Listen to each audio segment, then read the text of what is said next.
A grand atrocity has been committed. It's hard for me to look you in the eye when something of this scale has occurred.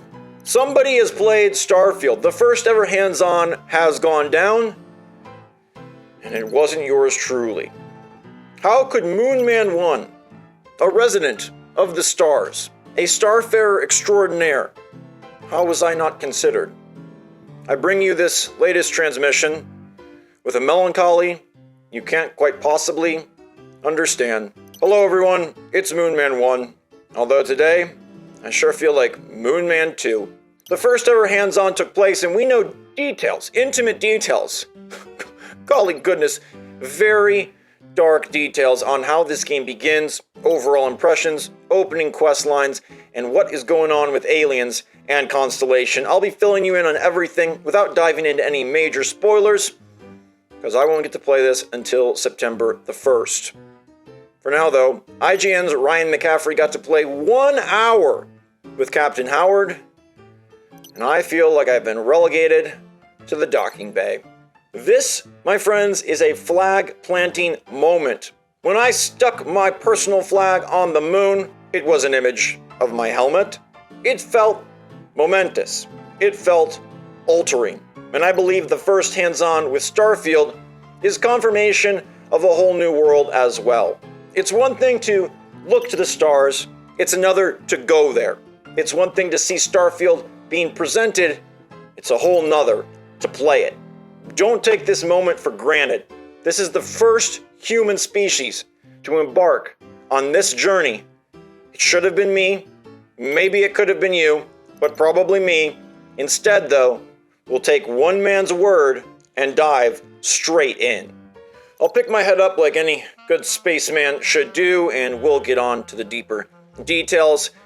They zoomed through character creation. They didn't want to waste too much of their hour there. Chose a preset, lingered in background and traits, because those were very, very interesting and very, very multiple. There were so many different backgrounds and traits and different choices, and very interesting to see how many of those have profound effects or later effects or where they will pop back up in the game. There was no story mission allowed to be completed from start to finish. This was an instance of playing the very start of the game and then being jumped to other save states early on in the adventure.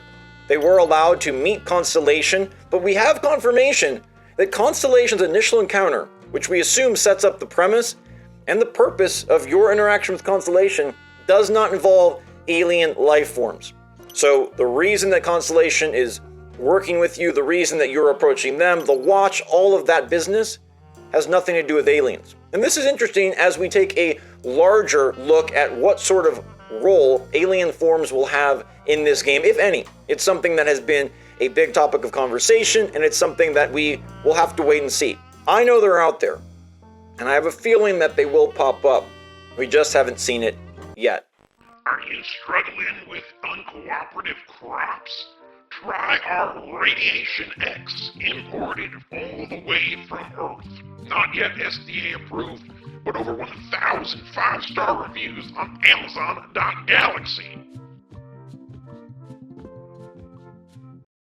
It's very clear that the quests are handcrafted on top of the procedurally generated planets, and it's something that brings a lot of hope and joy to the player, Mr. McCaffrey. He expressed great gratitude for the fact that there is a plethora of systems, so many different ideas here, and all of them feel completely fleshed out. They all feel like they are an entire game themselves, and you could take this game whatever route you see fit. If you want to be just a spacefarer, if you want to be a planet miner, if you want to be an explorer, or if you want to be a story completer.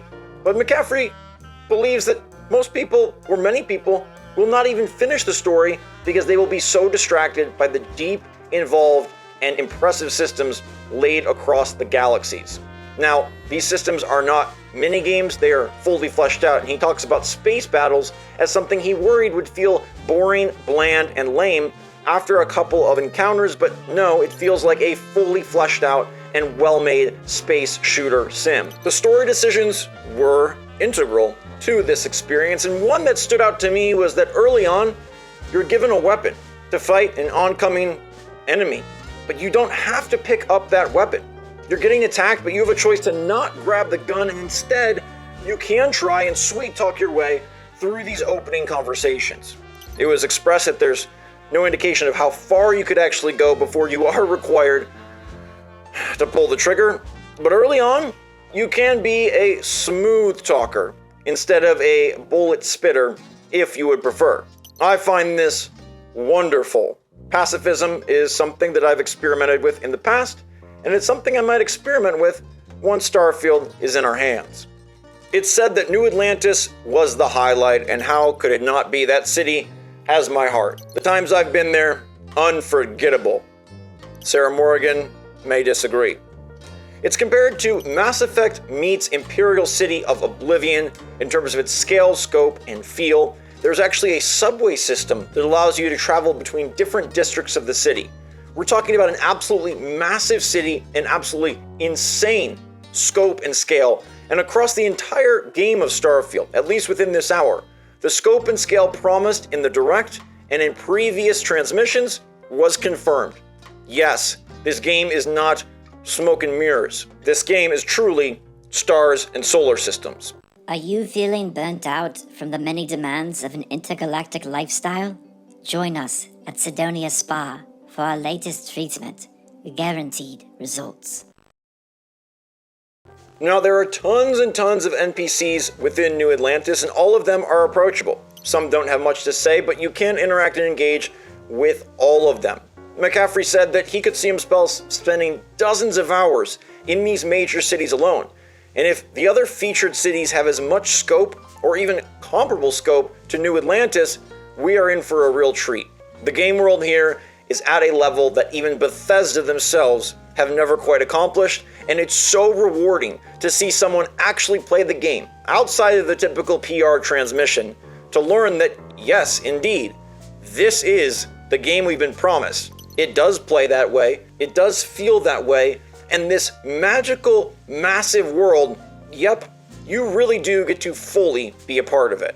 An interesting little encounter was described where boarded a ship and the gravity well was on the fritz. This caused the gravity and the lights to go on and off in quick succession. So gravity goes off, floating. Now you're fighting in midair, gravity goes back on, you slam down to the ground. This evokes a dynamism, a set of situations that I wasn't sure the game could achieve. It's one thing to have an anti-gravity area and a normal area, and one that maybe tries to do a half gravity. But the fact that we have encounters, boarding ships, sequestering the individuals, and we have also systems on the ship failing and restarting, this speaks to a level of care that I find delicious. When we talk about quests being handcrafted on top of a procedurally generated world, this is exactly the sort of thing that I would hope for. A world where dynamic encounters and events can occur. A world that does not feel static. A world that does not feel rote, but one that utilizes a plethora of interesting, procedurally generated areas and worlds to evoke a true sense of place. That is incredibly difficult. It's something that's been doubted from the beginning of the Starfield. And this description of a gravity well on the fritz, on and off, causing combat to go here, combat to go there, combat to go everywhere. It's all full circle, and it really feels like Starfield is the full circle game. Perhaps that's why the logo embodies a round shape, because no matter where you go or what you do, Starfield is whole and complete. And I think that is as impressive as man's first step on the moon. My first step on the moon. This quote from Mr. McCaffrey encapsulates everything we've talked about today quite well. He said, "To me, this feels like No Man's Sky with an entire full Bethesda role-playing game built on top of it. Or No Man's Sky 2, but with full story, full quests, full fleshed out characters. It's got all the exploration of No Man's Sky, the mining laser, the planets, but there's the entire Fallout 4 and Skyrim game built on top of it. That sounds like music to my artificially enhanced ears. I'm deeply certain that my past with Sarah Morgan is the reason I was not selected for this inaugural mission, but I do take pride in knowing that the game has been played. The universe is out there. The galaxy is nearly ready. And we all will get to soar to the stars together on September 1st. Let me know what you think about this man's journey into the great dark beyond.